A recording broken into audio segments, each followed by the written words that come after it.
Merhaba, hepiniz hoş geldiniz. Biraz heyecanlıyız. Sürçülisan edersek affola diyerek başlıyorum. Çünkü Kırık'ın konuşma serilerinin ilk etkinliği olacak bu etkinlik. O yüzden bizim için özel bir önemi var. Öncelikle hepinize etkinliğimizin kaydedileceğini ve daha sonra kaydının yayınlanabileceğini belirtmek isteriz. Bir sakıncası olan varsa kamerasını kapatabilir dilerse. Biraz önce Kırık'ın ne yapmak istediğinden bahsederek başlamak istiyoruz ilk etkinliğimiz olduğu için.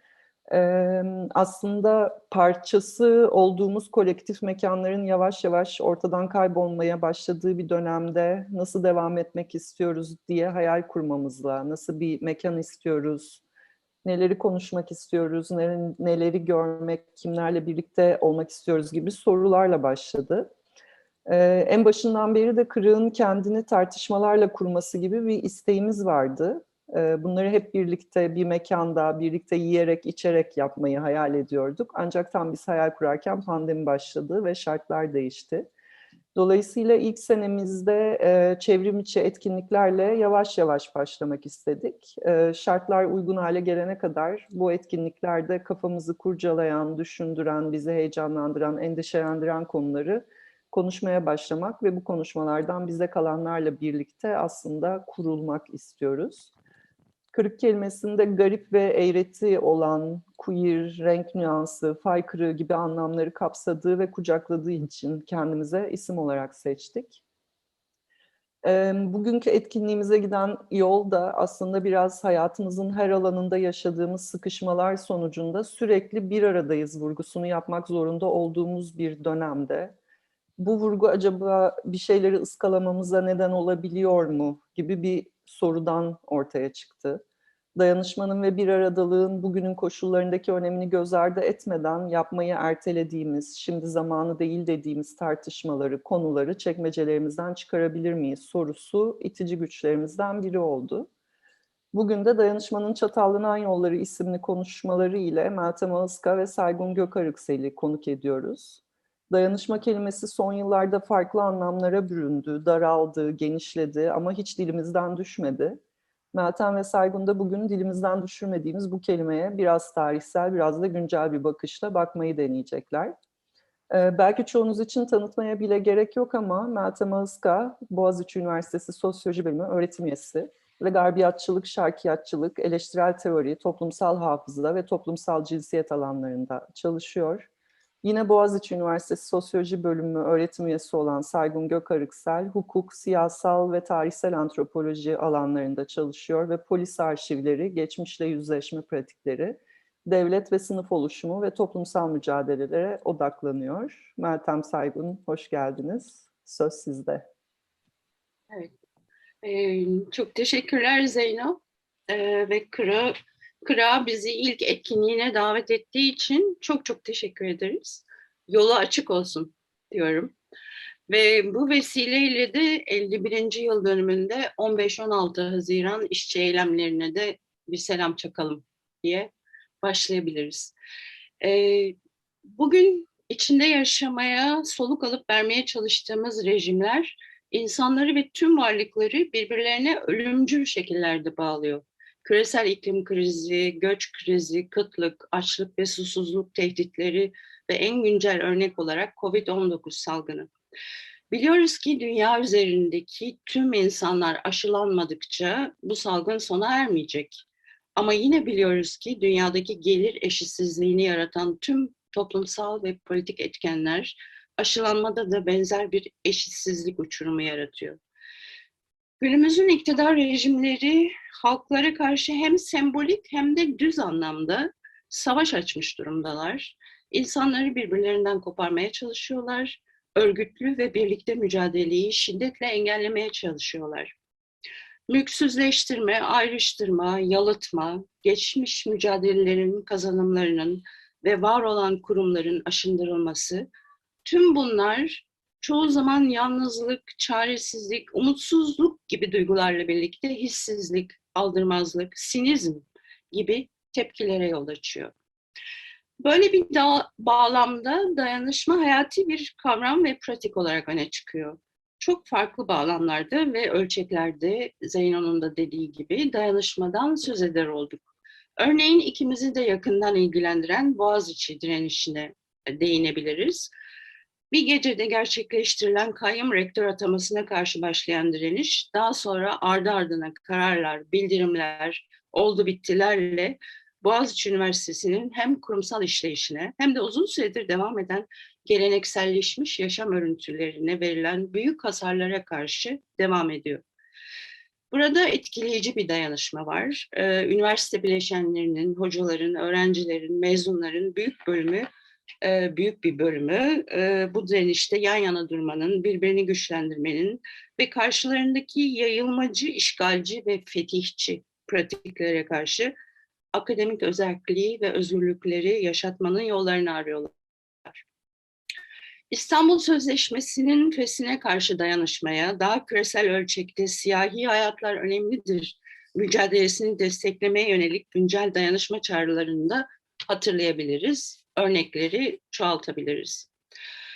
Dayanışma kavramı bugün yaygın olarak kullanılsa da kavramı tarihselleştirmek ve tartışmaya açmak bize önemli görünüyor.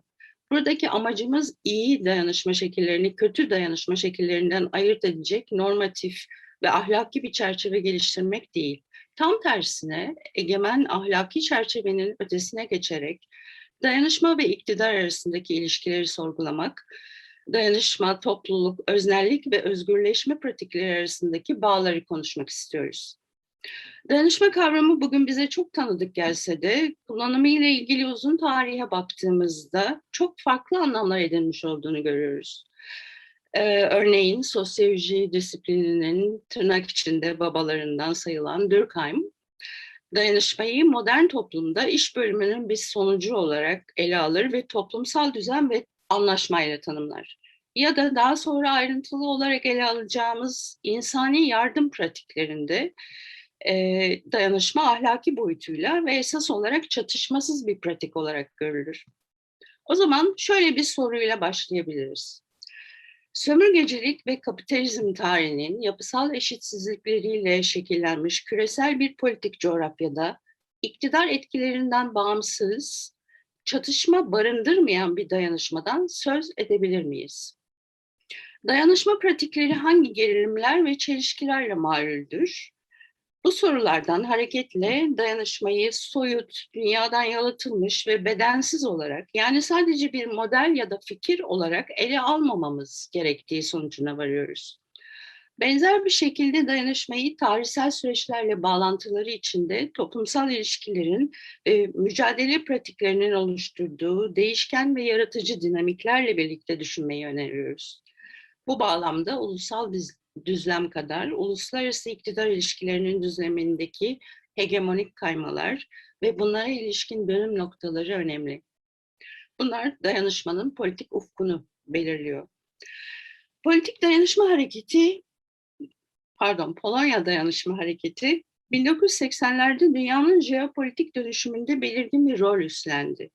Aynı eski bir örnek olarak görünüyor ama etkileri halen farklı şekillerde sürüyor. Polonya Dayanışma Hareketi'ni bugün gündeme getirmek istiyoruz. Çünkü dayanışmanın iki yüzünü gösteriyor. Bir yanda ya da konuşmamızın başlığına yansıttığımız gibi dayanışmanın çatallanan yollarına işaret ediyor. Bir yüzünde eşitlikçi, demokratik bir hareket var. Ötekisinde ise devlet ve sermaye destekli bir egemenlik politikası. Ayrıca Polonya Dayanışma Hareketi'nin sönümlenmesi, erimesi, 1990'larda oluşan yeni bir uluslararası alana da işaret ediyor. Eşitlikçi, özgürlükçü dönüşüm perspektifini marjinalleştirerek ulus ötesi insani yardım ve devlet güvenliği politikalarını başat kılan bir alan bu. Neoliberalizmin pekiştiği bir alan demek de yanlış olmaz sanırım. Başat hale gelen insani yardım hareketleri bir yandan egemen bireysel özneye, bir yandan da devlet, ulus, dini, politik simalar gibi egemen otoritelerin buyruklarına dayanır. Bu hakim eğilim karşısında dayanışmayı egemenlik modeli dışında eleştirel bir pratik olarak nasıl ele alabiliriz? Eşitlikçi, özgürlükçü bir birlikteliği hayal edebilmek için dayanışmayı nasıl farklı bir topluluk ve öznellik kavrayışıyla ilişkilendirebiliriz? Bu soruları tartışmadan önce Polonya Dayanışma Hareketi'nin çatallanan yollarına ve bugüne uzanan çoğul hafızalarına bakalım. Sözü Saygun'a bırakıyorum. Merhabalar, merhabalar herkese. Öncelikle tanıdık yüzler görüyorum, arkadaşları görüyorum. Burada böyle buluşmak da çok keyifli. Teşekkürler tekrar davet için. Ben PowerPoint kullanacağım şimdi. Çeşitli imgelerle beraber tartışacağım. Şimdi izin verirseniz bir share screen yapıyorum. Umarım. Evet. Buradan herkes görüyor, değil mi? Zoom'un standart sorularından. Evet, Polonya Dayanışma Hareketi'ni Meltem'in belirttiği çerçevede tartışmak aynı zamanda dayanışma kavramının toplumsal bir hareket olarak tartışmayı gerektiriyor. Dayanışmayı bir devlet politikası, bireysel bir yönelim veya sivil toplum politikası olarak değil de toplumsal bir hareket veya mücadele alanı olarak nasıl düşünebiliriz? Dayanışma dediğimiz anda karşımıza hemen çeşitli sorular beliriyor.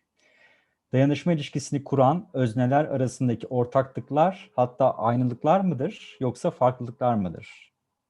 Dayanışma aynı dava içinde farklılıklarını öteleyen özneler arasındaki bir ilişki midir? Yani emekçi dayanışmasının emekçilik üzerinden kurulması, kadın dayanışmasının kadınlık üzerinden kurulması gibi. Yoksa dayanışma tam da farklı gruplar arasındaki bir ilişki midir? Kurulan bir köprü veya ortaklaşma mıdır? Mesela görece daha zengin bir kesimin yoksullarla dayanışması gibi. Özdeşleşme, identification üzerinden kurulan ilişki ne zaman hiyerarşik ilişkileri askıya aldığını sanarak aslında onları yeniden üretir. Farklılık ne zaman hiyerarşik bir ilişkiyi daha da derinleştirir ve başka türlü tahakkümler ortaya çıkartır. İşte bunun gibi soyut sorular Polonya Dayanışma Hareketi ile somutlaşıyor. Maddi, tarihsel bir gerçeklik kazanıyor. Dahası bu hareketi tartışmak bunlar gibi ontolojik soruların aslında çatallanan yollarda nasıl farklı biçimlere dönüştüğünü, farklı mücadelelere eklemlendiğini gösteriyor.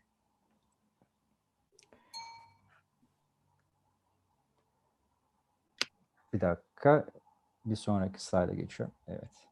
Dayanışma hareketi aynı zamanda trajik bir vaka. 10 milyon kişiyi içeren dayanışma hareketi 2. Dünya Savaşı sonrası Avrupa'nın belki de en büyük emek hareketi.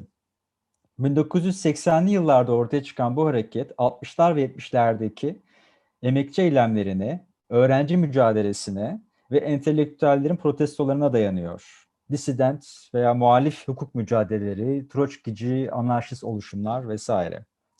Aslında dayanışma adı tam da bu farklı deneyimlerden oluşan bu mücadelenin altını çizmek, ufkunu belirlemek için konmuş. Yani dayanışma verili bir şey değil, bilakis sürekli arzulanan, emek harcanan kolektif bir pratik, kırılgan bir süreç. Dayanışma adını koymak bir nevi performatif bir eylem. Ağustos 1980'de Polonya'nın Baltık Denizi liman şehirlerinden Gdansk'taki meşhur Lenin tersanelerinde başlayan işçi grevleri kısa zamanda tüm ülkeye yayılır. Pardon. Fabrikalar, okullar ve profesyonel örgütler kendi dayanışma komitelerini kurarlar. İşçiler bir araya gelir, toplantılarda, kamusal mekanlarda, çeşitli ziyaretlerde konuşmalar yaparlar. Sözlerini söylerler. Proleter karşı kamusal bir alan açarlar. Sosyalist hükümet, pazarlıklardan sonra Doğu blokta ilk defa devletten bağımsız bir işçi sendikasının legal varlığını kabul eder. Dayanışma hareketi bu dönemde demokratik sosyalist bir dil üzerinden örgütlenir. İş yeri, fabrika öz yönetimi, ifade özgürlükleri, protesto hakları, insan hakları aynı çatıda buluşur. Komünist Partisi'nden birçok kişi ayrılır, dayanışma hareketine katılır. Yaklaşık 1,5 sene sonra Aralık 1981'de devlet dayanışma hareketine resmen savaş açar. Sıkı yönetim ilan eder, zor aygıtlarıyla dayanışmayı bastırmaya çalışır. Yer altına iter, böler, kuşatır. Bu arada liberal reformların, piyasa ekonomisinin, özel mülkiyetin yolunu açar. Dayanışma hareketinin sol kanadı ideolojik üstünlüğünü kaybeder, iyice geri çekilir. Sağ muhafazakar ve liberal pozisyonlar gerek muhalif kanatlarda gerekse devlette ağırlık kazanır.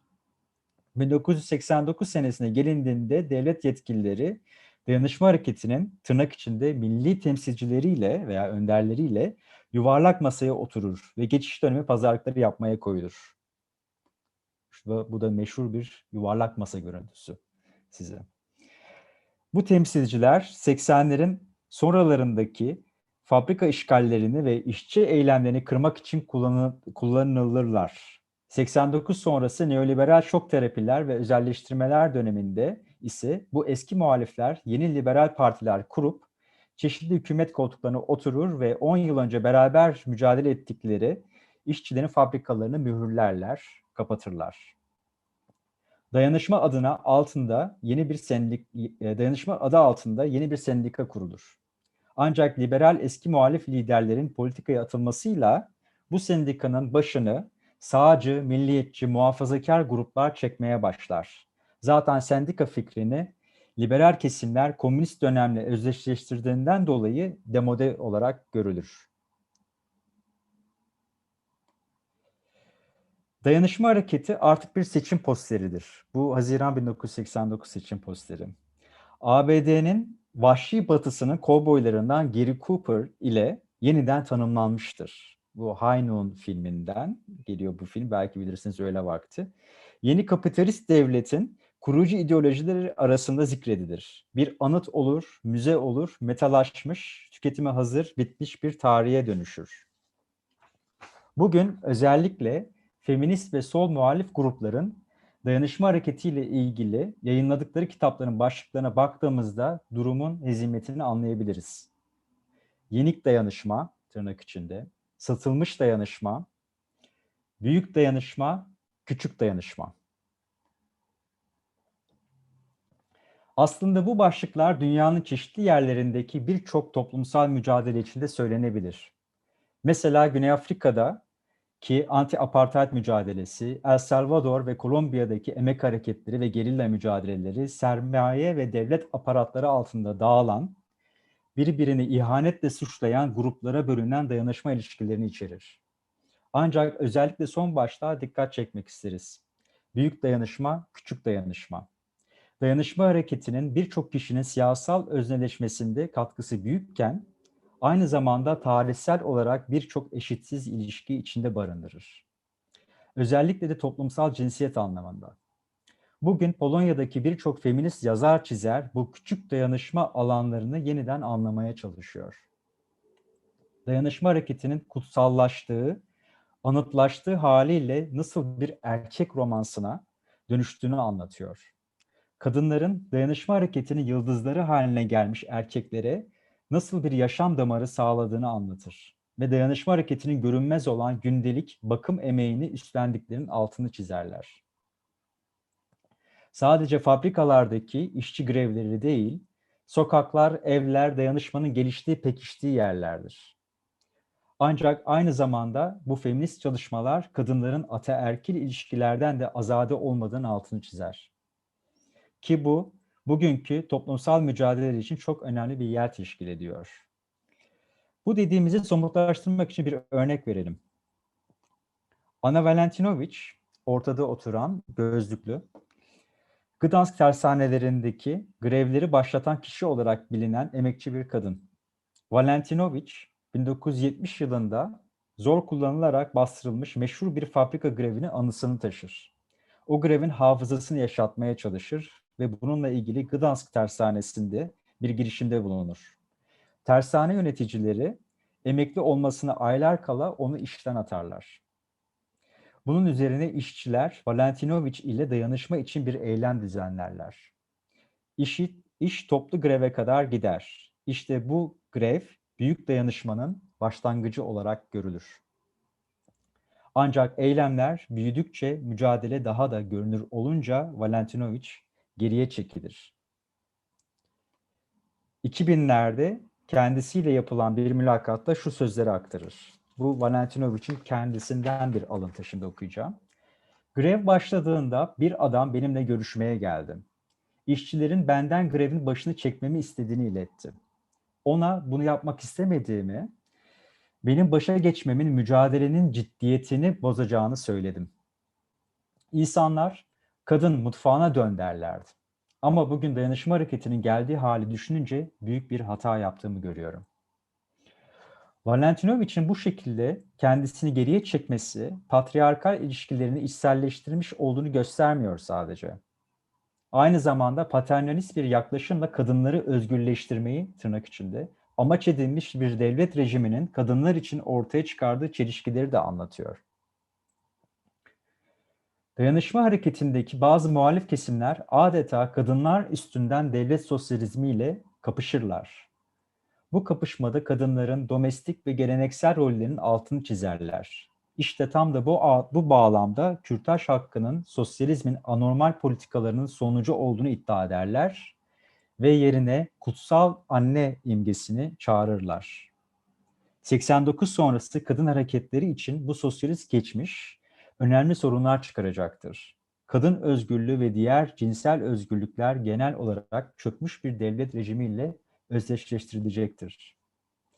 Kısaca toparlayacak olursak, dayanışma hareketi tarihi bize dayanışma ilişkileri içindeki kırılgan, çetrefilli ve eşitsiz ilişkilerin nasıl büyük bir rol oynadığını gösteriyor.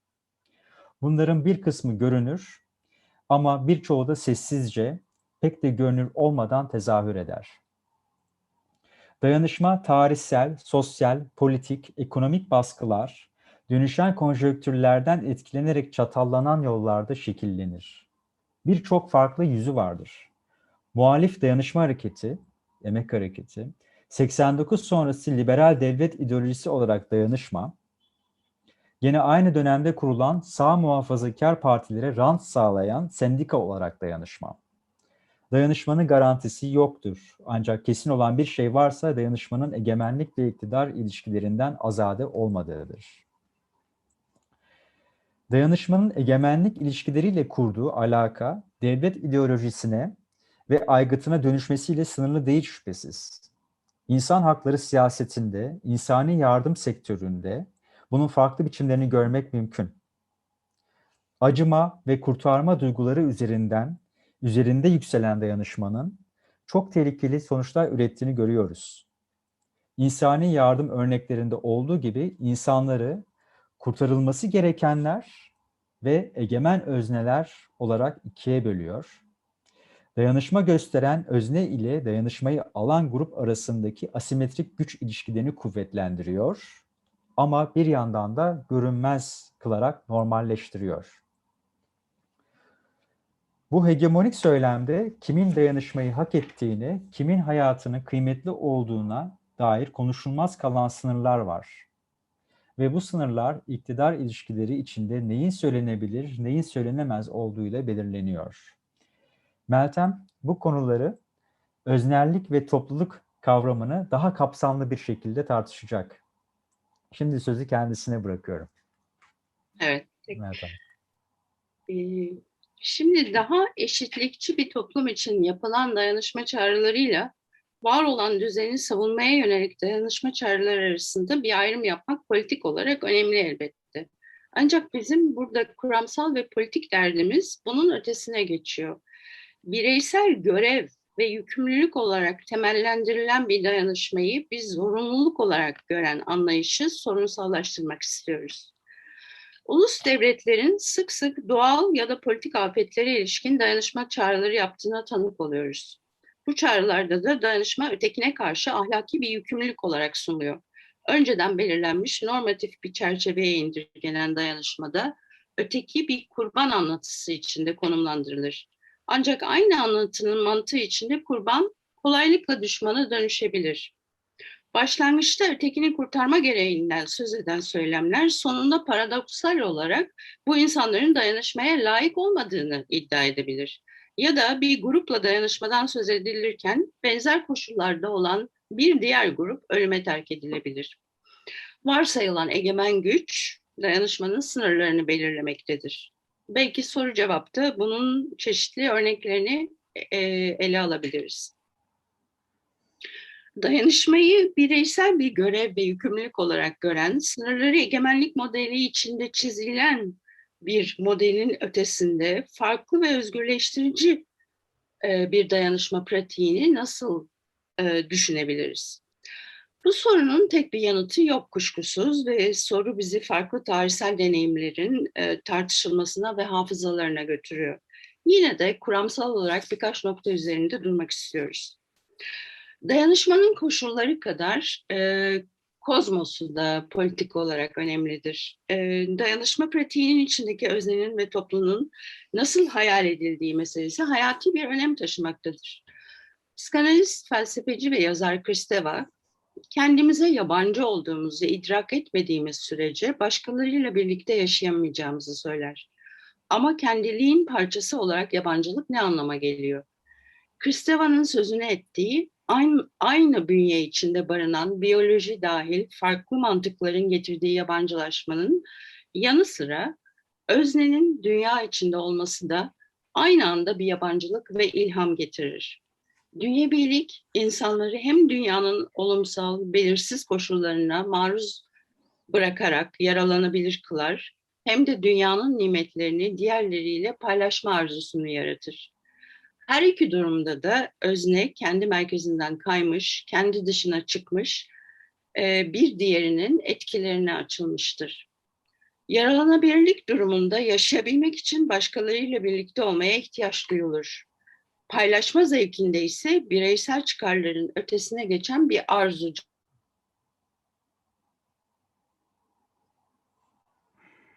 Özgürleştirici bir dayanışmanın ve bu yolla bir topluluk yaratmanın esas itici güçleri olduğunu iddia ediyoruz.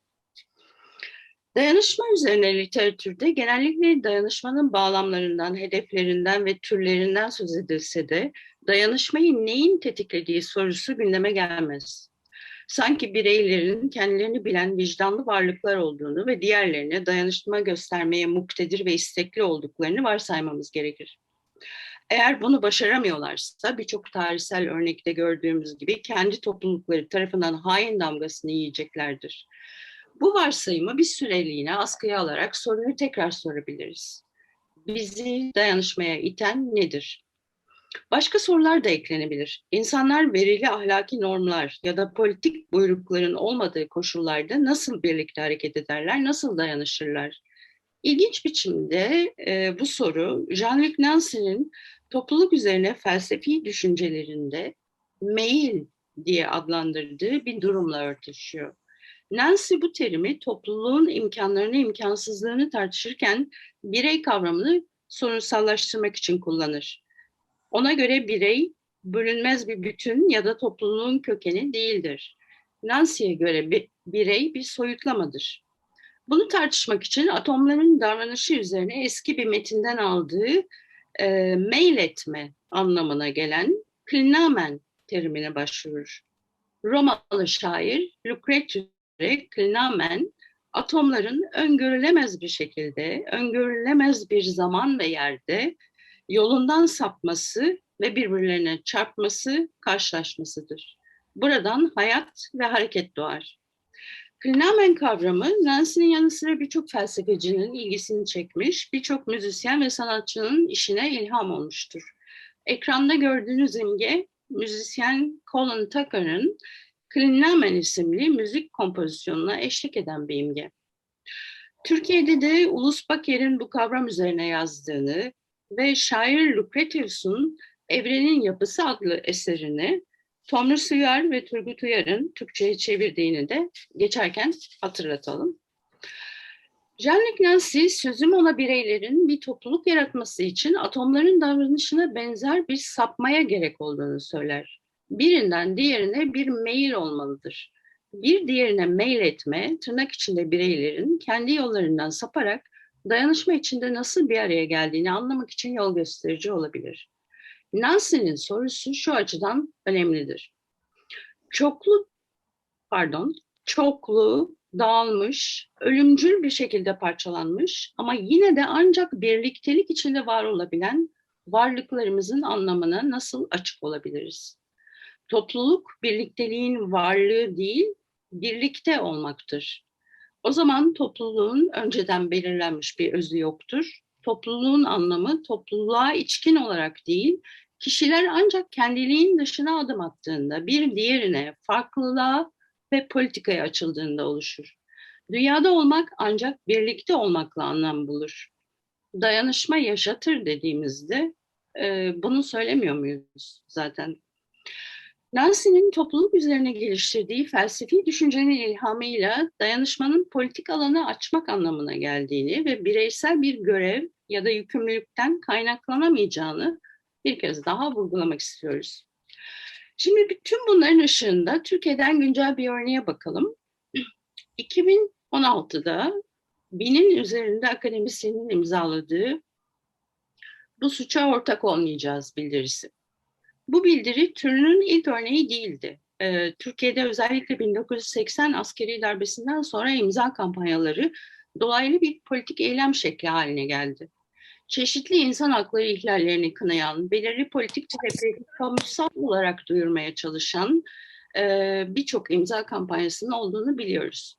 Ancak barış için akademisyenler olarak adlandırılan akademisyenlerin bildirisi çok büyük bir tepki yarattı.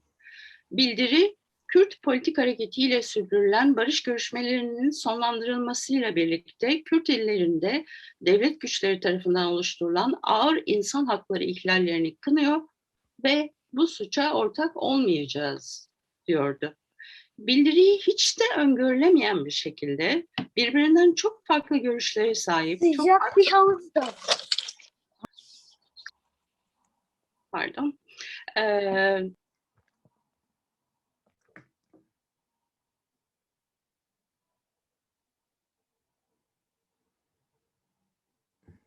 Sessizde Meltem, evet sessiz oldu. Benim hatam gelen sesi kısmaya çalışırken yanlış tamam, yaptım. cümleyi alayım baştan. Yani bildiriyi şunu diyordum, hiç de öngörülemeyen bir şekilde birbirinden çok farklı görüşlere sahip, çok farklı yerlerde ve konumlarda olan çok sayıda akademisyen imzaladı. Sonuçları itibariyle bu bildiriyi daha öncekilerden ayıran iki etken üzerinde durabiliriz. Birinci etken, bildirinin Ocak 2016'da kamuya duyurulmasından hemen sonra Cumhurbaşkanı'nın bildiriyi şiddetli bir dille hedef göstermesi ve suçlu ilan etmesiydi. Bunu yandaş medya ve malum figürler izledi. İkinci etken ise daha karmaşık ve bizce bir yandan suç ortaklığı, bir yandan üniversite gibi hassas meselelerle ilgili. Bildirinin devlet şiddetiyle suç ortaklığını reddetmesi, toplumda özellikle tırnak içinde ulusun düşmanları konusunda suç ortaklığına dayanan ve hiçbir zaman bu şekilde açıkça ifade edilmeyen sessiz anlaşmaları ifşa etme potansiyelini taşıyordu. Bunun ötesinde bugün Boğaziçi ve birçok başka üniversitede gördüğümüz gibi üniversitelere yeni bir misyon atfediliyor. BAK bildirisi bu bakımdan da tehdit ediciydi. Neoliberal rejimlerin yaratmaya çalıştığı yeni üniversite düzeni, akademisyenleri politik baskıların yanı sıra akademik performans teknolojileri yoluyla belirli bir rotaya sokmaya çalışıyor. Eğitimin ve akademik araştırmanın verimini ve değerini piyasa ve şirket mantığı içinde kodlayarak akademisyenleri performans ve kariyer söylemiyle terbiye etmeye çalışıyor. Kamusal meselelerle ilgilenen, eğitimi ve araştırmayı toplumsal boyutlarıyla kavrayan bir entelektüel bilimsel etos yerine akademisyenlerin her aşamasında denetlenen ve bireyleştirilmiş bir bilimsel üretim içinde olması bekleniyor. Bu çerçevede esasen bireysel çıkarlara ve kariyere odaklanmak yeni üniversite düzeniyle bir suç ortaklığı oluşturuyor. BAK bildirisi üniversite camiasındaki bu örtük anlaşmayı da ifşa etmiş oldu. Suç ortaklığını sorgulayan bir akademisyenler topluluğu yarattı. BAK bildirisinin sonuçları hepinizin bildiği gibi ağır oldu. Birçok akademisyen üniversitelerinden atıldı, birçoğu ülke dışına çıkmak zorunda kaldı, bir kısmı tutuklandı ve neredeyse hepsi ağır ceza mahkemelerinde yargılandı. Sonuçları halen etkili olan bu saldırılar birçok imzacı akademisyenin iş bulmasını, araştırma yapmasını, hatta seyahat etmesini engelleyerek onları sivil ölüme terk ediyor. Akademisyenlerin kriminalize edilmesi, egemenlik üzerine kurulan rejimlerdeki ölüm mantığını ortaya koyuyor. Judith Butler'ın sözleriyle, üniversite idarecileri dış güçlerle işbirliğine girdiğinde, akademik özgürlüğü tanımlayan açık uçlu araştırmayı kısıtlayarak ve bunun altyapısını yok ederek kendi kurumlarının yıkımına neden olurlar. Bu yıkıma karşı dayanışma, BAK için çok önemli bir pratik oldu. Hukuki, ekonomik ve akademik destek için sadece akademisyenlerden ibaret olmayan toplumun birçok başka kesiminin de katıldığı dayanışma ağları kuruldu. Birçok yerde üniversitenin kurumsal sınırlarının ötesinde işleyen dayanışma akademileri oluşturuldu. Bu alanlar gelecek için umut mekanları haline geldiler. Ancak bu girişimlerin hiçbiri dayanışmanın daha önce sözüne ettiğimiz gerilimlerinden azade değil. Dayanışma ağlarındaki tartışmalarda birçok soru gündeme geldi. Barış akademisyenleri politik bir hareket olarak davranacak ortak bir iradeye sahip midir? Eğer değilse en başta nasıl bir politik aktör olarak ortaya çıktı? Akademisyenler arasındaki kıdem, yaş, ekonomik statü, toplumsal cinsiyet gibi ayrıcalık ve hiyerarşi yaratan etkenler bu tanımlaması güç topluluğu özellikle süre giden saldırılar altında nasıl etkilemektedir? Arzulanan dayanışmanın odağı akademisyenlerin mağduriyeti mi yoksa bildirinin derdini oluşturan Kürt halkının mağduriyeti mi olacaktır? Dayanışma geçmiş yükümlülüklere mi, gelecek özlemlere mi dayanmaktadır? BAK içinde bu ve benzer sorular etrafında çok fazla tartışma yapıldı. Genç akademisyenler daha kıdemli olanları, üniversite içi hiyerarşileri yeniden üretmekle eleştirdiler. Daha küçük yerleşim birimlerinden akademisyenler, büyük kentlerdekilerin kendi sorunlarını ihmal ettiğini söylediler.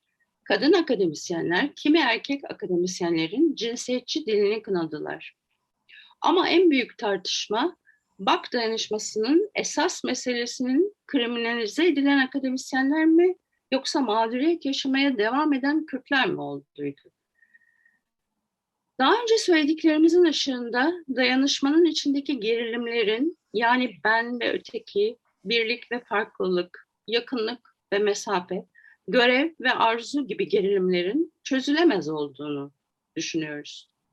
Örneğin BAK dayanışmasının odağı konusundaki açmazda iki taraftan birini seçmek mümkün görünmüyor. Eğer sadece mağdur olan Kürt halkıyla dayanışıyoruz dersek kurban söylemini üretmiş oluruz. Kürt halkını kurtarılması ve desteklenilmesi gereken bir öteki olarak konumlandırıp akademisyenlerin dayanışmayı veren ayrıcalıklı aktörler olduğunu ima ederiz. Öte yandan dayanışmanın esasen akademisyenler arasında olduğunu iddia ettiğimizde bu topluluk içindeki ortak amaçları vurgulayıp eşitsizlikleri ve farklılıkları görmezden gelme riski var. Ayrıca bu durumda bildirinin ortaya çıkmasına neden olan Kürtlere yönelik hak ihlalleri de BAK topluluğunun tarihinden silinmiş oluyor. Açmaz, çözümsüz görünse de egemen politika ve ahlak çerçevesinin ötesinde baktığımızda farklı bir manzara canlanabilir. O zaman çoğu kendi dünyalarının içinde izole olmuş çok farklı insanların nasıl birbirleriyle temas eder hale geldiğini ve beklenmedik karşılaşma şekilleri yarattığını görebiliriz. Farklı ölçeklerde birbirine bağlı olarak işleyen egemen iktidarın ve ölüm mantığının sınırlarını görünür kılan karşılaşmalar. BAK bildirisi politik bir alan açtı ve bu alandaki gerilimler önceden belirlenmiş kimliklerin ve sınırların ötesine geçme potansiyelini taşıyan bir topluluğun tahayyülü içinde farklı bir geleceğe uzanabilir. Sözü tekrar Saygun'a bırakıyorum.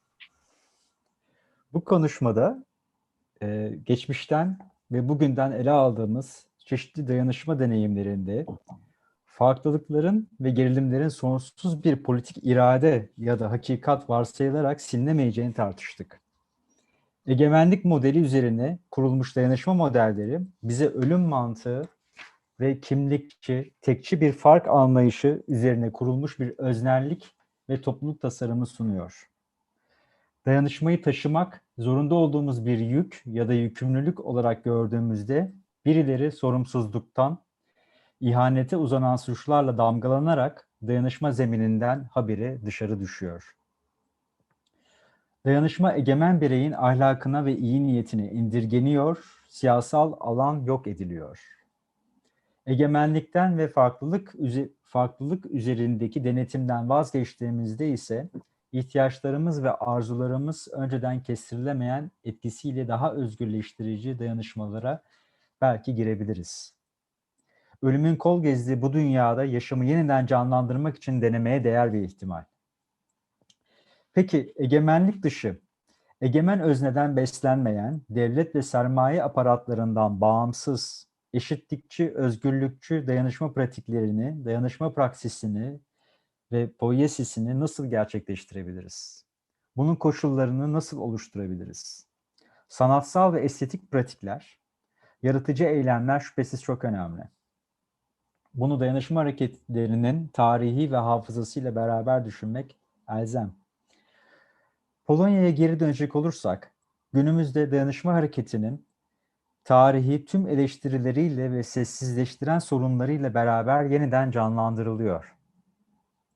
Yeni nesil radikal demokratlar, dayanışma hareketinde aşağıdan çalışan komitelerin ve özgürleştirici pratiklerin önemini vurguluyor.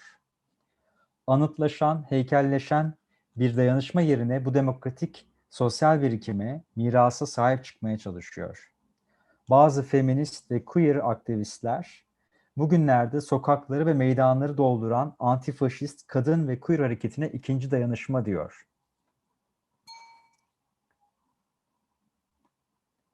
Tam da bundan yola çıkarak dayanışma hareketinin ikonik posterleri feminist aktivistler tarafından yeniden ele alınıyor.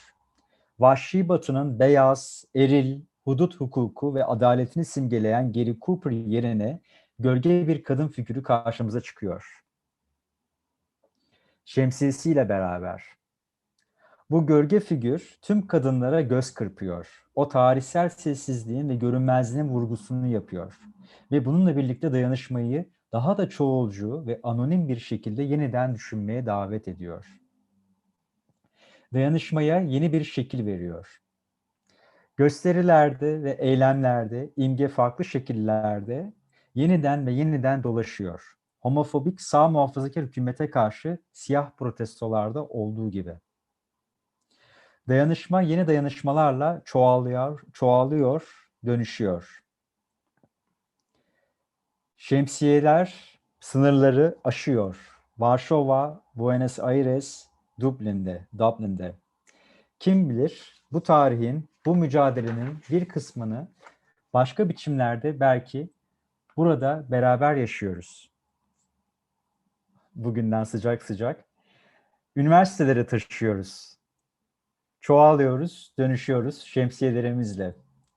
Yaklaşık 6 ay boyunca sürdürdüğümüz özgürlükçü, eşitlikçi üniversite mücadelesini bizlerle dayanışarak ortak olan herkesi buradan bir kez daha selamlıyoruz. Teşekkürler dinlediğiniz için.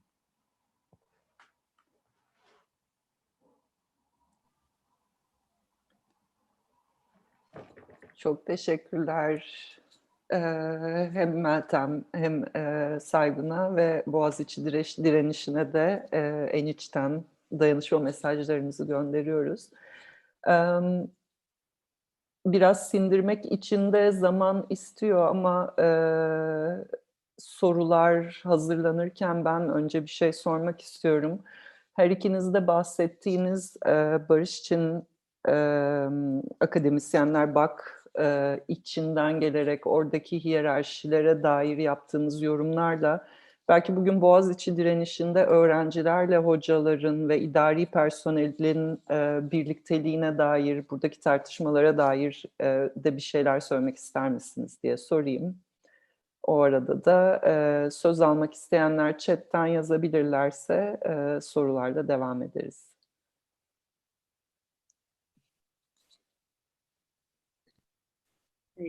Saygun, sen bir şey söylemek ister misin? Sen başlayabilirsin Meltem, ben de bu arada. Ya kuşkusuz zaten bunu söylemeye çalıştık. Yani e, bu hiyerarşiler, eşitsizlikler, iktidar ilişkileri hiçbir zaman yok olmuyor dayanışmanın içinde ve bunlar dayanışmanın biçimlerini de içindeki süreçleri de etkiliyor mutlaka. Ama galiba bizim yapmaya çalıştığımız şey bunları yine bir idrak etmek ve bunlarla nasıl farklı şekillerde uğraşılabileceğinin yollarını aramak. Çünkü bunlar genellikle bir şeye dönüşüyor ya. Yani iki şeye dönüşüyor. Ya böyle bir büyük bir süratle birbirinden kopmaya ve birbirine düşman haline gelmeye dönüşüyor. Türkiye'de sol tarih içinde bunu çok gördük, yaşadık. Farklı gruplar oluyor, herkes birbirinden kopuyor. Ama birlikte nasıl durabiliriz konusunda ısrar etmek, bu ısrar sırasında da tabii ki iktidar ilişkilerini görmek, tanımak, tanımlamak, bunlarla uğraşma şekillerini araştırmak aslında hareketlerin dönüşümünü de etkileyen şeyler. Yani ve bu da ancak bir egemenlik modelinin dışında yapılabilir. Ancak belki biraz soyut kalan o klinamen, hani bir başkasına meyletme örneğinde olduğu gibi atomlar e, nasıl birbirine meylediyorsa aslında biz de birçok açıdan birbirimizle beraber olmanın nasıl yaşattığını kavradığımızda aradaki sorunları, engelleri elbette her zaman aynı ölçekte değil. Yani bunlar büyük sorunlar, yapısal eşitsizliklerden söz ediyoruz. Ama belki bunların yolunu açan, politikanın yolunu açan yöntemler geliştirilebilir gibi bir şey diyeyim ben. Saygun, senin ekleyeceğin Ben bir şey var galiba. yani eklemek isterim Zeyno, ama tabii kocaman bir soru ve çok da sıcak da bir soru ve zaten süreç devam ediyor. Sürekli dönemeçlerden geçiyoruz. Mesela bugün de çok önemli bir gündü. Kritik ve birçok farklı alanda hani mücadele devam ediyor. Hem kurumsal alanda, hem meydanlarda, hem mezunlar parçası, tabii ki yani büyük kamuoyu parçası, okul içindeki birçok gruplar var, farklı farklı gruplar var. Hani bunların beraber hareket edebiliyor bile olması, en azından şu ana kadar bu şekilde 6 aya kadar bir zaman sürmesi bile gerçekten umut verici diyeyim bir yandan. Hani bu bile şaşırtıcı ve umut verici de diyebiliriz belki bir anlamda. Ama burada biraz bizim anlatmaya çalıştığımız, ki bu aslında Meltem'le biz bu dayanışma kavramı, pratikleri, tarihi hakkında bir 2-3 senedir çalışıyoruz. Farklı farklı yerlerden de beslendik.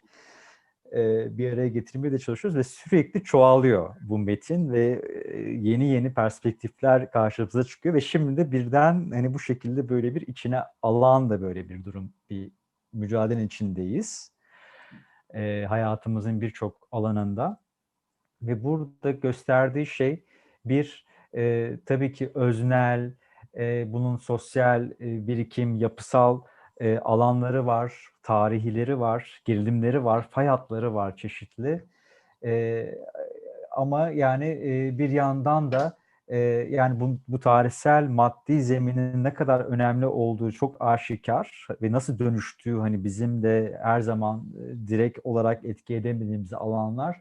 Ama bir yandan da hani bizim de bir şekilde işte o hani Meltem'in de dediği gibi o meyil etme veya o farklılıklarla beraber farklılıkları belki yeniden de hani eritmeye çalışmadan da o arada bir iletişim kurarak da ne kadar ve sorunları ve zorlukları da reddetmeden de, bastırmadan da, belki bunun da adını da koyarak da bir yol almaya çalışmak yani. O yüzden çatallanan yollar hem büyük tarih gibi düşünsek de bir yandan da hani o mikro gündelik hayatlarda da çatallanan bir tarihten bahsediyoruz. Yani bunları böyle çeşitli farklı anlamlarda hani düşünmeye çalışıyoruz. Ben şimdilik bu kadar söyleyeyim. Ben de çünkü beraber düşünüyorum. Bu çok sıcak bir konu. Ve sanırım burada ilk defa hani bu kadar bu yazdığımız, çizdiğimizle beraber yeniden hani böyle bir düşünmeye çalışıyoruz. Devam edelim daha tartışmaya. Evet. Katılanlardan sorusu, yorumu olan var mı? Ufuk sanırım yorum yapmak istiyor. Bir soru sormak istiyorum aslında. Herkese merhaba. Sunumlar için de çok teşekkürler. Şimdi dayanışma meselesi hepimizin kişisel tarihinde de tabii birçok kere değdiğimiz, içinde bulunduğumuz bazı pratikleri yaşadığımız bir konu oldu. Şimdi benim de kendi hayatıma değdiği kadarıyla üzerinde epeyce düşünme arzusu duyduğum, fırsatı bulduğum bir şey, olgu. Şimdi buradaki bu çatallanmalara gelirken aslında belki şöyle bir ayrım yapmak verimli olabilir mi? Yani bir moment olarak ortaya çıkan dayanışma diye bir şey var. Bir de sürdürülebilir bir hareket olarak organize edilmeye çalışılan dayanışma diye bir şey var. Bu ikisi aynı şey değil. Yani ortak yerlere dayanıyorlar ama bir dayanışmanın moment anında, yani bir anda bir moment olarak ortaya çıkmasında bence o sürdürülebilir bir hareket haline dönüştürülen ya da dönüştürülme gayreti gösterilen dayanışma kavramının na yol açan ya da bunu ilham veren bazı nüveler var. Yani meseleyi biraz belki her zaman için tabii ki politik gene olması gerekir. Yani politik olarak adlandırılması gerektiğine katılıyorum ama bu momenti işgal eden dayanışma duygusu ve yönelimi, işte bu Klindamen denilen kavram da belki buna bir şeydir ama bir yerine oturtulabilir ama yani atıyorum bir deprem anında ya da bir kaza anında çok farklı insanların kendi canlarını bile tehlikeye atarak organize oluverdiklerini gözlemleyebiliyoruz örneğin. Keza zaten bu momentlerin, yani sürdürülebilir bir dayanışma hareketinin de sanki bu momentleri deredeki taşlar gibi düşünürsek, bu momentlerden momentlere zıplayarak belli momentlerin zeminini, işte bir araya gelme imkanları olsun ya da o karşılaşmaları örgütleyebilmek olsun gibi bir altyapıyı, bir strüktürü oluşturup onun üstünden sürdürülmeye çalışılması gibi tarif edebilir miyiz? Yani ne düşünüyorsunuz bu konuda? Yani soru ikinize de tabii. Teşekkürler.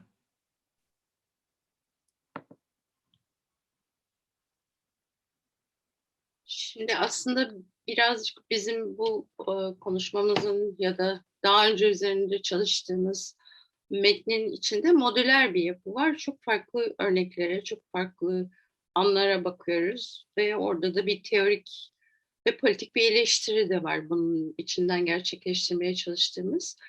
Ve bunların bir kısmı momentler, bir kısmı da Polonya'daki örnekte olduğu gibi süreçler aslında.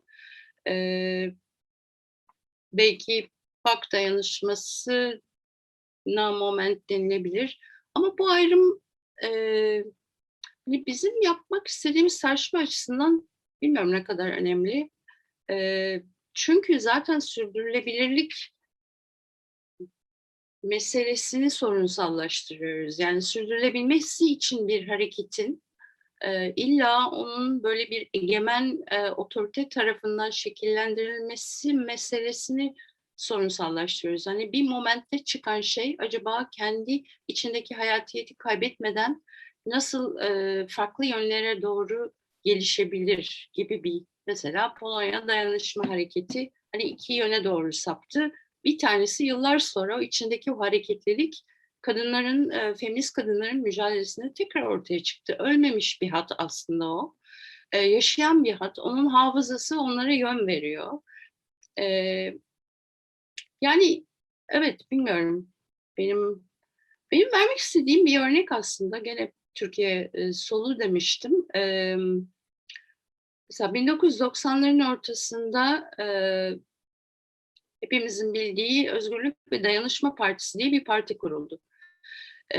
Özgürlük ve Dayanışma Partisi'nin hedefi aslında işte 1980 askeri darbesiyle çok büyük bir yıkıma uğramış olan, farklı sol çok büyük bedeller ödemiş, çok büyük bir yıkıma uğramış, büyük e, ne bileyim, hani onları hepimiz biliyoruz. Sol hareketleri bir dayanışma perspektifi içinde, tabii ki kendi dışındakilerle de, işçilerle de, toplumun farklı kesimleriyle bir araya getirmeye çalışan ve farklılıkları koruyarak getirmeye çalışan baştaki ideali buydu. Ama sonunda ne oldu? ÖDP parçalanarak, e, içinden grupların ayrılmasıyla ve en son 2019'da adını değiştirmeye karar verdi ve Sol Parti oldu. Ve oradaki şey çok manidar geliyor bana. Sanıyorum Alper Taş'ın açıklamasında diyor ki artık bir zaman dayanışma kavramını kullanıyorduk ama artık bu kavramın yeri yok. Çünkü o zaman savunmadaydık. Sol hareketleri birleştirme gereği vardı. Şimdi artık hücum zamanı diyor. Demek ki hücum etmek için bir tekçi bir yapıya gerek var. Dayanışma kavramı bunu karşılamıyor. Şimdi tam da aslında belki bizim uğraşmak istediğimiz sorulardan bir tanesi bu. Bilmiyorum senin soruna ne kadar cevap oldu ama belki Saygun da bir şeyler söylemek ister.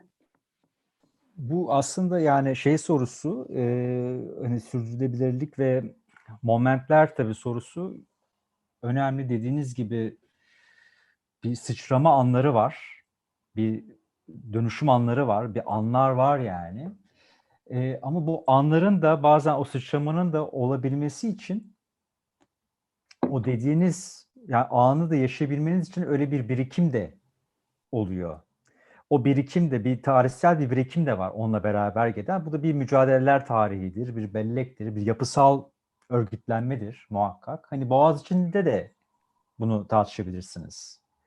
Hani Boğaziçi'nde nispeten bu kadar daha örgütlü, bu şekilde ilerleyebilecek, 6 aydır süre gidebilecek bir sosyalliğe, bir toplumsallığa baktığınız zaman, ya o sosyal ortama baktığınız zaman hani bunun farklı farklı faktörlerinde vardı. Hani öğrencilerin de bir direniş tarihi vardır.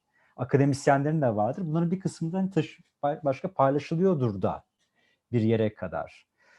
Kampüsün de bir tarihi vardır. Mesela yani bu antikapitalist Starbucks işgalleri, onun yarattığı oradaki forumlarla belirlenmiş ilkeler, Senato'dan ondan sonra bunlar ilkeleşmiş bir takım prensipler. Şimdi hani bu eylemlerde sürekli hani bu o dönemde ortaya çıkan hani demokratik, özerk, özgür üniversite modeli, kurumsal anlamdan da bahsediyorum. Hani onlara da dayanaraktan yeniden ve yeniden kendisini ifade etmeye çalışan, onu benimseyen, çoğaltmaya çalışan bir eylemlerden bahsediyoruz bir yandan da.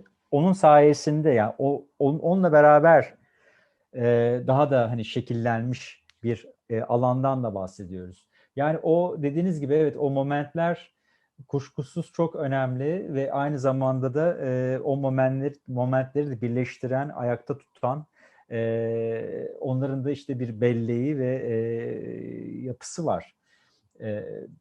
Bir tarihi var. Yani Polonya'daki dayanışma hareketinin de tarihine baktığınız zaman tabii ki bu birçok sürecin de bir tarihi, aynı zamanda bu bir şiddet tarihi, değil mi? Aynı zamanda bir sermayenin de orada bir tarihi var. Yani birçok aslında tarihler, deneyimler iç içe geçmiş vaziyette ve bir mücadele, yani dayanışmanın da içindeki mücadeleyi de biraz anlatmaya çalıştık. Yani bu garantisi olan da bir süreç kesinlikle değil. İyi şeyler olacak diye bir şey yok. Ama hani ucu açık ve ucu açık olmasının da getirdiği de bir umut da var bir yandan da. O yeniden ve yeniden hani yeşeren, ortaya çıkan, sürprizlerle de dolu, kuşaklar meselesi de var içinde. Tüm bunları barındıran yani bir süreç. Yani öğrencilerle ne bileyim diğer çalışanlar, akademisyenler arasındaki farklılıklar, hani Boğaziçi hakkında bir şey diyeceksek de hani onların da farklı farklı koşulları, gerilimleri var muhakkak. ve oradan da aslında kendi başka tarihler de yazılıyor bir yandan da. Başka konumlandırılmış vaziyette bunlar diyeyim şimdilik. Başak bir soru sormak istemiş.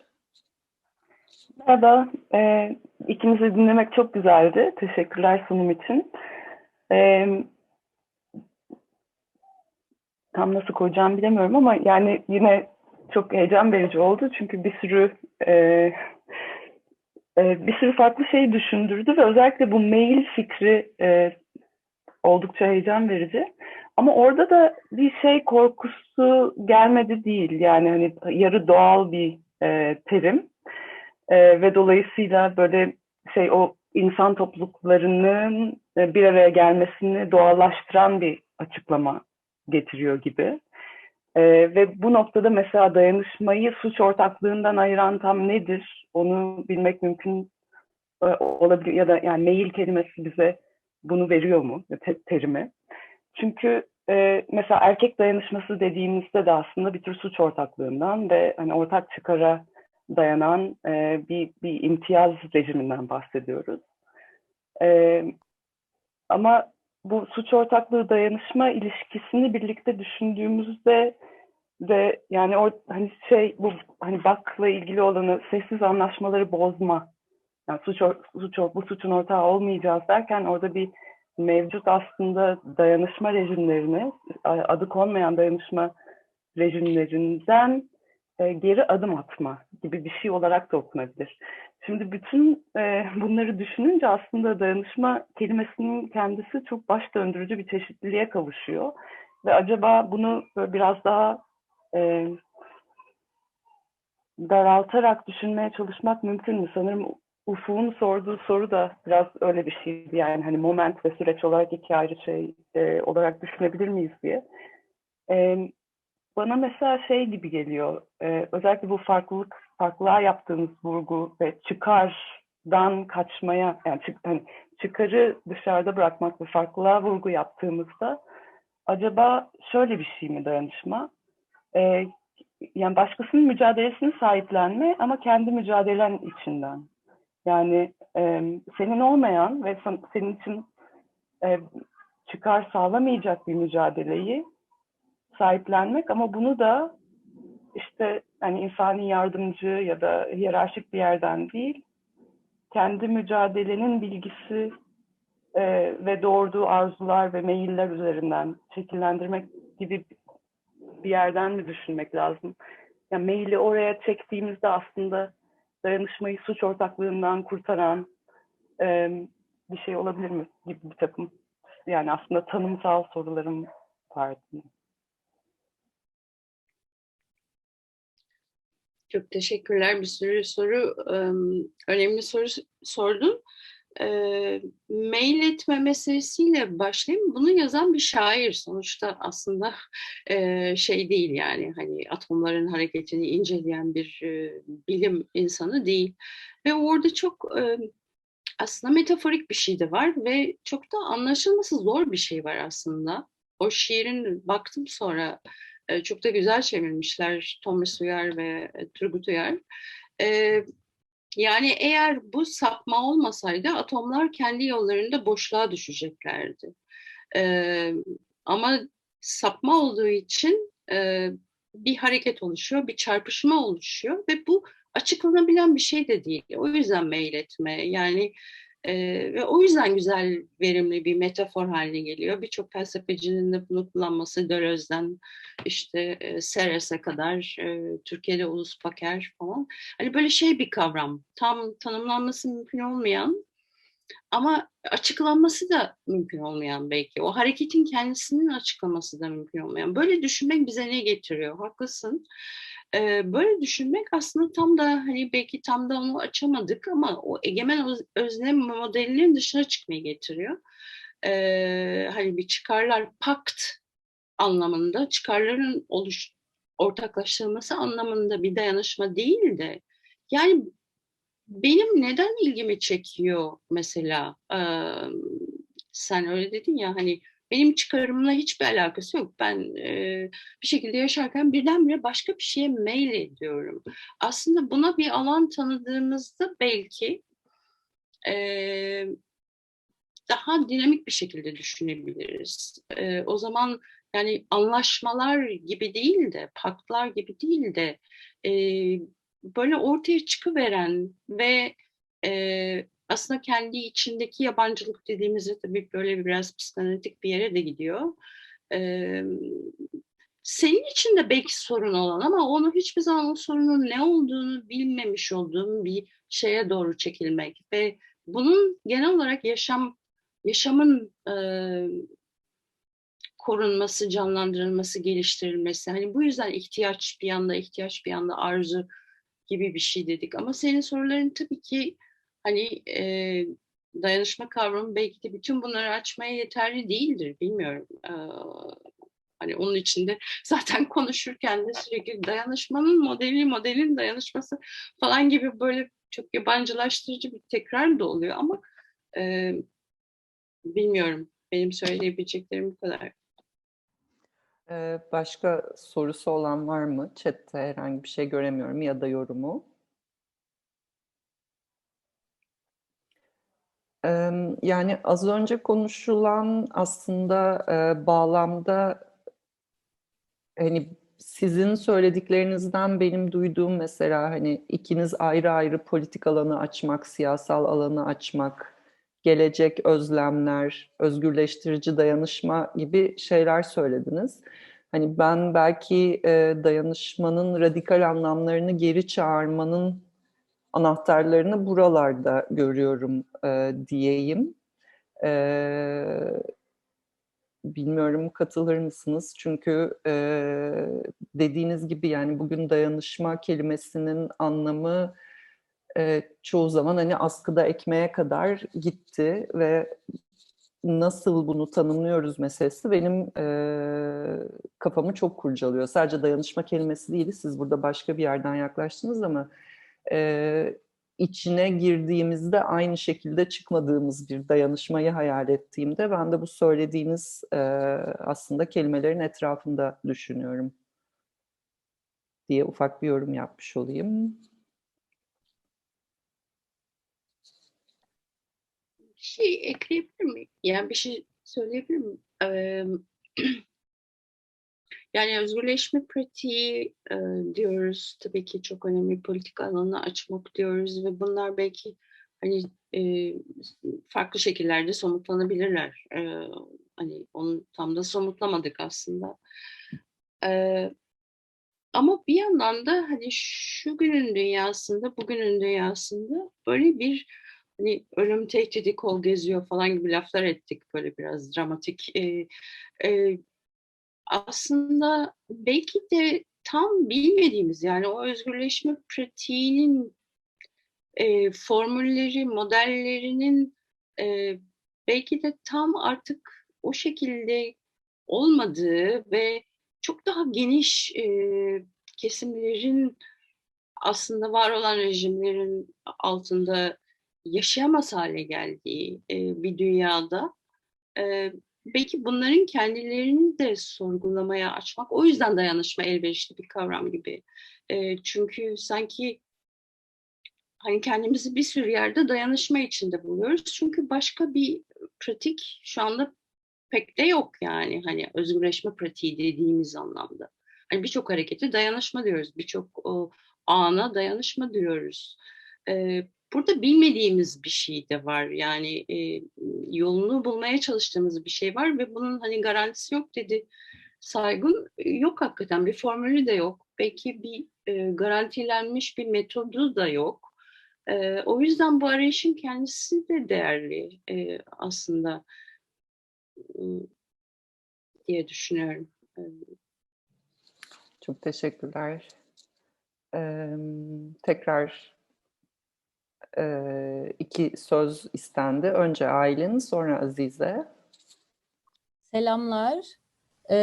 Ben tabii soru sordum aslında, yani şu an tekrar bir soru sorarak devam etmek istemiyorum. Aslında o soruyu neden sorduğumu biraz anlatıp belki hani hem Meltem Hoca'nın söylediği hem de Saygun'un söyledikleriyle bir ilişki kurabilir miyim diye söz almak istedim.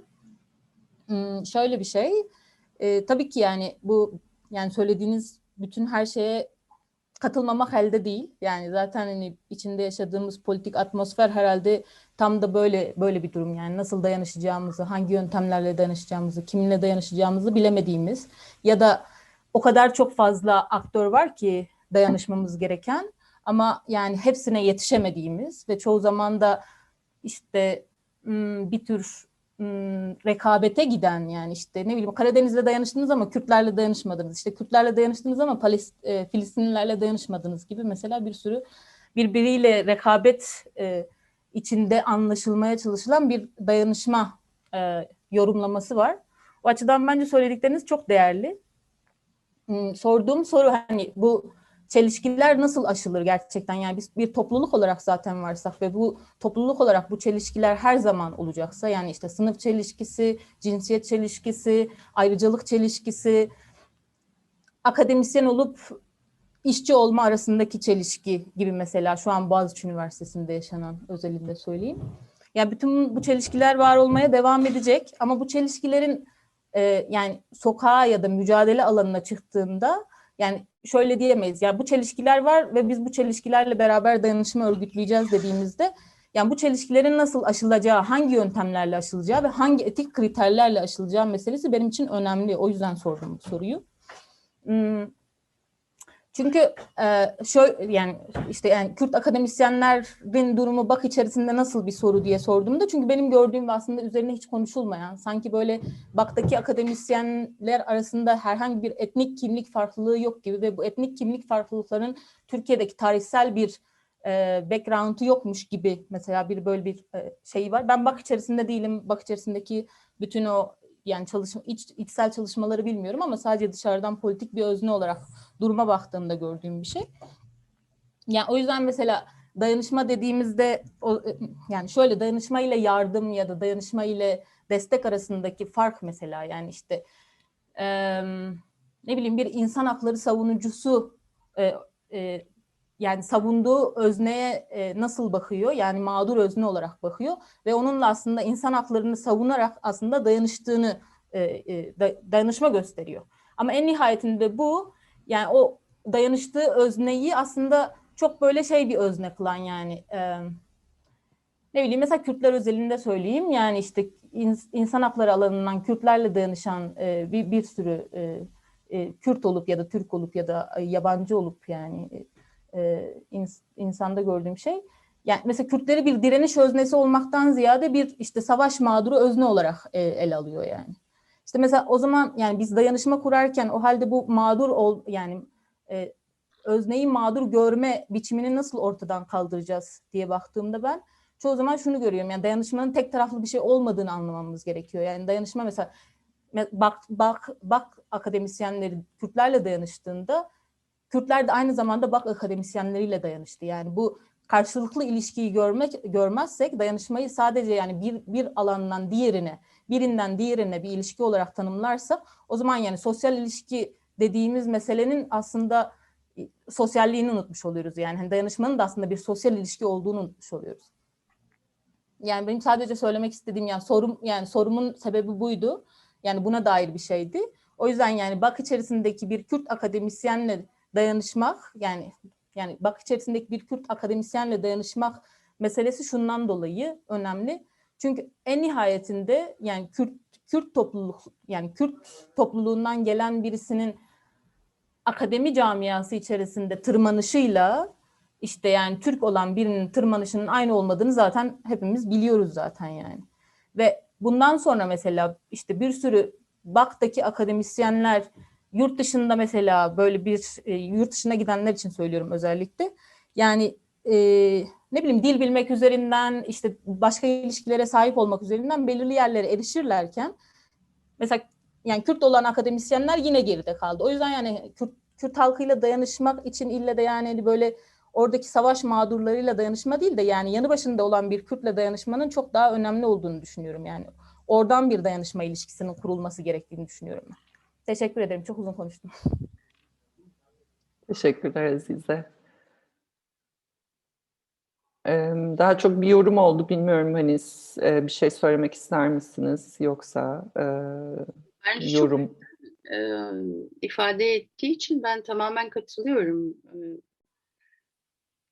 Çok e, çok güzel ifade etti. Evet.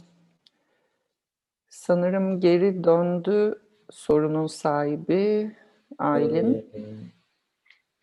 Yine mail etme konusuyla ilgili iki küçük şey söyleyecektim. Bir yandan şeyi düşünüyordum, yani birbirine mail etme, bir yandan da hani fikirlere mail etme, yani hangi fikirlere mail edildiği, yani mail etmeyi mesela hani antikapitalist bir ideaya, komünist bir ideaya, antipatriarkal bir fikre meyleden insanların, grupların bir araya gelişimi, dayanışma veya yöntemlere meyletmek ne demek? Yani o ideolojik ve yöntemsel çerçeveyle birlikte düşünmek, meyletme meselesini nasıl olur diye düşünüyordum. Bir de son olarak hani meyletmeme konusunda söyledikleriniz de çok kafa açıcı geldi. Yani Saygın, senin verdiğin Polonya örneğinde yani önceki direnişin aldığı çatallanan yollarından bir tanesiyle mesela özdeşleşmeme. Yani sadece o direnişler tarihiyle özdeşleşme değil, neyle özdeşleşmediğini de tanımlayabilme ve neye meyletmediğini de tanımlayabilme. Ve belki de bunu hani antagonistik bir yerden değil de onu işte yeniden işlevlendiren, yeniden şekillendiren, yeniden çerçeveleyen bir şekilde yapmak. Yani bir de hani meyletmemek üzerinden düşünsek neler olur gibi bir soru da çınlıyordu. Aklımda bunları söyleyeyim. Çok teşekkürler. Derya. Merhaba. Herkes duyabiliyor umarım. Çok teşekkür ederim. Harika sunumlar ve tartışma için. Uzun zamandır böyle üretken bir tartışma içinde bulunmamıştım. En azından Türkiye özelinde bir tartışma içerisinde. Kırığı da bu vesileyle tebrik ederim. Devamını diliyoruz. Ben birkaç şey, bütün konuşmalardan aklımda dolaşan, zaten halihazırda dolaşan birkaç şey paylaşmak istedim. Ben de aslında doktora tezimi Gezi sonrası ortaya çıkan yerel dayanışma grupları ve yerel örgütlenme deneyimleri üzerinden siyaset ve duygular ilişkisine bakmıştım ve takdir edersiniz ki hepinizin bildiği gibi zaten yani öncelikle Gezi'de ve sonrasında devam eden hareketlenmelerde dayanışma kavramının kendisi zaten örgütlenmelerin kendisine de isim veren bir hal almıştı. İşte mahalle dayanışmaları üzerinden ve halen devam eden işte bütün bu üniversitelerdeki dayanışma isimleri de zaten bir şekilde oradan geliyor. Gözlemlediğim kadarıyla sanırım dayanışmayla yani bu dayanışmalarda farklılık vurgusunun hani Saygın Bey sunumunda bahsetti biraz, yani aynılıklar ya da farklılıklar üzerinden mi, ortaklaşma ya da yine özdeşleşme üzerinden mi düşünmek gerektiğini çok önemsiyorum ben. Çünkü var olan dayanışma örneklerinin son zamanlarda farklılığı fazla vurguladığını ve bu farklılıkları içermek, kapsamak ne kadar farklı ve çeşitli olursa o kadar çok dayanışmanın gerçek olduğuna dair bir yanılgı yarattığını düşünüyorum, gözlemliyorum. Ve bunun da bir aslında sadece görünürlük temelli bir siyaset ürettiğini ve yeniden ürettiğini düşünüyorum. Yani aslında ne kadar çok görünür olursak, ne kadar çok farklılıklarımızla görünür olursak o kadar çok dayanışma içerisindeymişiz gibi görünüyor. Aslında biraz önce Azize'ydi sanırım, onun vurguladığı gibi hani Kürtlerle dayanışıyoruz ama Filistinlilerle dayanışmıyoruz gibi, hani bu bir şekilde dayanışmalar arasındaki hiyerarşinin de buradan biraz ortaya çıktığını düşünüyorum. Çünkü görünür olmadığı müddetçe dayanışma yokmuş gibi farz ediliyor. Ve bu bir yanı farklılığa aşırı vurgu ve bir de dayanışmayla ittifak kavramının belki birlikte düşünülmesi gerektiği ve onların da sınırların, yani hem potansiyellerinin hem de sınırlarının birlikte düşünülmesi gerektiğine inanıyorum. Çünkü kimlerle dayanıştığımız aslında kimlerle ittifak kurduğumuz ya da kurmadığımız ya da işte ittifaka kimleri dahil ettiğimiz ya da dışında bıraktığımızı da belirleyen dinamikler oluyor. O noktada da işte yine bu farklılık siyaseti, ittifak, dayanışma aslında ne kadar farklı bir siyaset tahayyülü ortaya çıkarıyor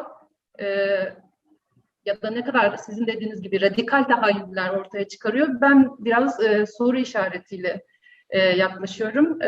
Yorum oldu, soru olmadı ama yine de bu yorum üzerine yorum yapmak isterseniz de çok teşekkür ederim. Biz teşekkür ederiz. Çok teşekkürler. Ben bir şey söylemek istiyorum aslında. Çok teşekkürler Derya. Önemli bir konu. Ama belki farklılık siyasetiyle bizim bahsettiğimiz farklılık arasında bir fark çok fazla fark etmesi oldu ama fark var. Şöyle hani bir çok kültürlülük söylemi diyelim ki farklılık siyaseti üzerine topluluğun içinde o farklılıkları bulup sonra onların arasında nasıl ilişkiler olduğunu incelemek ya da belki ittifaklar kurmak. Ama bizim bahsettiğimiz zeminde farklılık zaten böyle hayatın içinde verili olan bir şey. Yani kimlik değil yani sonuç olarak farklılık deyince. Ama tam da şekle sokulmaya çalışılan ya da kendi içindeki farklılıkları da yadsıma, bastırma falan gibi başka bir düzlemde farklılıktan bahsediyoruz aslında. Hani Jean-Luc Nancy'den bahsettiğimizde mesela o yüzden de topluluğu kuran bir şey zaten farklılık. Onun içindeki kimliklerin oluşması ya da politik görüşler arasındaki ayrımlar bunlar tabii ki önemli başka düzeyler. Hani buralarda nasıl sorunlar giderilecek ya da çatışmalar, çelişkiler giderilecek. Demin Azize dedi, hani çelişkileri de aşmak gerekir. Etik kriterler dedi. Mesela o konu da çok tartışılması gereken bir konu. Çünkü ne bu etik kriterler? Bunları kim nasıl koyuyor? Bana daha yakın geliyor galiba aslında hani işleyişe dair, forma dair şeylerin tüzük diyelim yani şeyden çok programatik şeylerden çok bunlar da etik kriter midir tam değil aslında. O yüzden haklısınız yani farklılık vurgusu belki çok yapılıyor ama biz başka bir yanından bahsediyorduk aslında. Belki ekleyecek olursam ben de Derya diyorum size müsaade ederseniz. Derya'nın yorumuna yani evet böyle bir zaten dayanışma birazcık bu patlaması, bu kelimenin patlamasından dolayı da biraz böyle bir şey acaba oturup düşünsek ne olur diye biz de anlamaya çalıştık. Hani bir fetişleştirilmesi, farkın da kimi zaman fetişleştirilmesi ve aynı Meltem'in söylediklerini tekrar etmek istemiyorum. Hani o şekilde bir farkı kimlik ve aynalık üzerinden oluşturulan bir fark aslında yani. Üzerinden sürekli kurulması yani bir farklılık, oradan beslenmesi. Bu böyle bir şey ve dayanışma arasındaki hiyerarşi de aynı şekilde. Ve aslında dayanışmayı da tek başına bir kavram değil de diğer toplumsal süreçler, çatışmalar ve mücadelelerle beraber düşündüğümüz zaman belki de yani o hiyerarşilerin hani açık da bir şey dayanışma yani. Dayanışmayı tek başına alıp da belki incelemek o anlamda zaten sorunlu. Hani o çünkü birçok şeyi içinde barındırıyor. Birçok başka ilişkileri barındırıyor değil mi? Hani patriarşiden tutun homofobik dayanışmalar ve farklı bir sürü dayanışmalar var ve yani farklı sınıfların dayanışmaları vesaire. İttifak kavramı da çok ilginç bence. Gerçekten. Ve ölçek de var tabii burada. Biz pek konuşmadık ama ölçek yani uluslararası dayanışma deyince ne kastediyoruz? Mahalle dayanışması deyince ne kastediyoruz? Dayanışma akademisi deyince ne oluyor? Üniversite içindeki dayanışmadan bahsedince ne oluyor? Buradaki kurumların katkısı nedir? Sınırların katkısı nedir? Hani ulus devlet sınırlarının katkısı nedir? Dil nedir? Değil mi? Yani bunlar hepsi çok önemli birikimler. Azize'nin de işaret ettiği gibi mesela bu birikimler de yani hani bunların da bir hiyerarşisi de var. Hani dilden oluşan, değil mi? veya diğer biriktirdiğimiz ve bunları başka yerlere çevirebildiğimiz, başka türlü değerleri de değerlendirebildiğimiz kırılganlıklar da farklı tabii ki. Yani burada çok bariz. Kesinlikle yani o anlamda. Bu ailenin söylediği kavram da çok ilginç. Ben hani bilmiyorum şey olarak algıladım. Hani bu özdeşleşmeme kavramı da tabii çok önemli bir yandan. Hep özdeşleşme ve birliktelik, beraberlik ve birleşmeden bahsediyormuşuz gibi de bazen bu anlaşılabiliyor. Aslında tam kastettiğimiz de bu değil.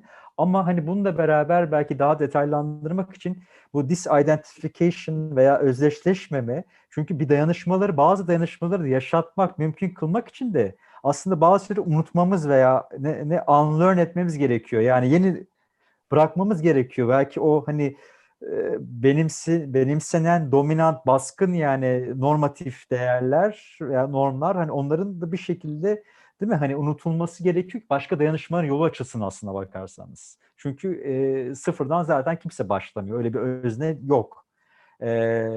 Bu o yüzden hani o özdeşleşmeme veya disidentification şeyi de, kavramı mesela çok ilginç. Öyle bir potansiyeli var veya hani bu dekolonizasyon olarak da kimi zaman tartışılıyor onun farklı boyutlarıyla, ama disidentification Jose Munoz ve başkalarının, diğerlerinin de tartıştığı gibi çok iyi, önemli bir kavram. Bilmiyorum, belki mesela kırıka geri dönecek olursak belki bir anlamda hani kırık mesela nasıl bir alan olacak? O neyden özdeşleşmiyor? Neden, nasıl kırılıyor? Nesi kırılıyor? Bu kırığın ortaya çıkardığı potansiyeller neler? Gibi bir soru da var mesela. Yani böyle bir kırık bir dayanışma ne demek gibi sorular aklıma geliyor yani bir yandan da. Ben şimdilik burada durayım.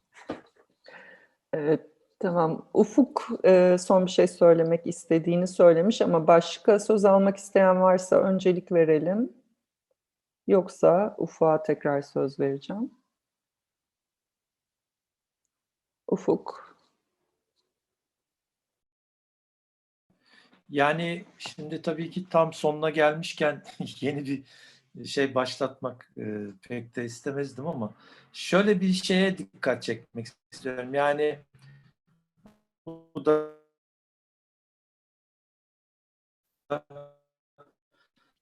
örneğin bunun bazı lanetli kavramlarla da çok iç içe var olduğunu. Örneğin yanılmıyorsam Doris Lessing'in savaş sonrasında tekrardan savaştan dönen askerlerin yaşadıkları travmalarla ilgili, o yoksunluk duygusuyla ilgili bir analiz yaptığında şöyle bir şey tespit ediyordu ki biz tabii ki yani politically correct bir söylemle savaşı her zaman lanetleriz ve bu travmaların da savaştaki şiddetten kaynaklandığına dair bir şeyimiz vardır. Ama bir taraftan hiç söylenmeyen, yani hep o çocuklara söylenmeyecek hakikatler sınıfında duran bir şey vardır. O da savaş aslında insanları avucuna alan, onları bir çeşit sarhoş eden bir özelliğe sahiptir. Yani dönen askerlerin yaşadığı şey sadece savaşın yaratmış olduğu bir travma değil, tabii o da var. Ama aynı zamanda bir yoksunluk krizidir. Yani bir çeşit bir uyuşturucu bağımlısının çektiği yoksunluk gibi. Şimdi bunun ne olduğu sorusuna yaklaştığımda ben iki şeyi tespit etmiştim kendi deneyimimde. Bir tanesi bu dayanışma anlarında ortaya çıkan bir ekstaz hali. Yani bir kendinden geçme. Gerçekten kelimeye dökülmesi imkansız ve belki de tamamen söylemin ve çıkarların dışına taşan, çok daha kökensel bir yere doğru yaklaştığımız ve bizim belki de sürekli hani arayışını içinde bulunduğumuz bir an gibi. Buradan doğan büyük bir tatmin hissi. Yani bir çeşit sarhoşluk. Keza savaşta da cephenin arkası yahut da savaşanların kendi arasında birbirleri için birbirlerini feda etmek, vesaire gibi bir kavram var. Yani savaş ikili bir şey içeriyor. Bir öldürmek, bir de birbiri için kendini feda edebilmek. Dolayısıyla ben bütün bu politik ittifakların arkasında da, yani bunu sadece olumsuz bir şey olarak da söylemiyorum ama belli bir savaş mantalitesinin olduğunu varsayıyorum. Yani bir hedefle bu hedefi doğru yönelmiş mücadelenin kendi içindeki örgütlenmesinde ortaya çıkan dayanışma anları. Dolayısıyla bu hedefe yönelmenin ve onun için verilen mücadelenin bu dayanışma anlarıyla güçlenmesi ve aslında belki biz tartışırken ve konuşurken bu ikisini birbirinin yerine eş anlamlı gibi kullanarak bir yanılgı içine de düşüyor olabiliriz. Yani çoğu kez işte çıkarlar, ittifaklar, söylemlerin ortaklığı ya da söylemsel patikalar dediğimiz tarihsel hafıza üzerinden gelen o topografyada bizi buluşturan anların oluşma imkanı. Bunların hepsi çok doğru ama aynı zamanda bir de o hedefe yönelmişliğin arkasını dolduran bir arada mücadele etme anlarından gelen bir dayanışma anları tatmini. Yani dolayısıyla politik mücadele ve ittifaklar sorununu hedef koyan hareketler sorununu bence dayanışma kavramından bu anlamda üst üste koyarak tartışmamakta da bir fayda var. Sadece bu kadarlık bir şey söylemek istedim. Çok teşekkürler. En son sen de kırığa pas atmıştın. Belki biz de en basitinden şunu söyleyebiliriz. Biz de yola çıkarken çok uzun zamandır bir takım konuları konuşmak için siyasal alanın genişlemesini bekliyoruz gibi hissediyorduk. Belki tersinden başlamak mümkün mü diye de hani bu işe girdik diyeyim en kısa yöntemlerden biri olarak. Gelen herkese çok teşekkür ederiz. Sevgili Meltem ve Saygun'a da. Boğaziçi Dayanışması'na da bir kere daha selamlar. Çok teşekkür ederiz. Çok sağ olun. Bizi takip etmek isterseniz dinleyiciler, linklerimizi yazdık chatte. Yakında bu videonun kaydını da yayınlayacağız. Bir sonraki konuşmalarımızda bizi takip ederek haberini alabilirsiniz. İyi akşamlar. İyi akşamlar. İyi akşamlar.